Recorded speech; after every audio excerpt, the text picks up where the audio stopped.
Ndio maana shetani ili akutatize usiombe, anatatiza moyo wako. Shetani akufikie, anatatiza moyo wako.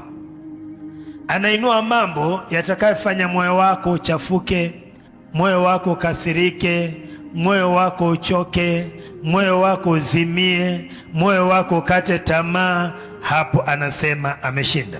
Ndio maana Biblia inasema linda moyo wako kuliko yote ulindaye.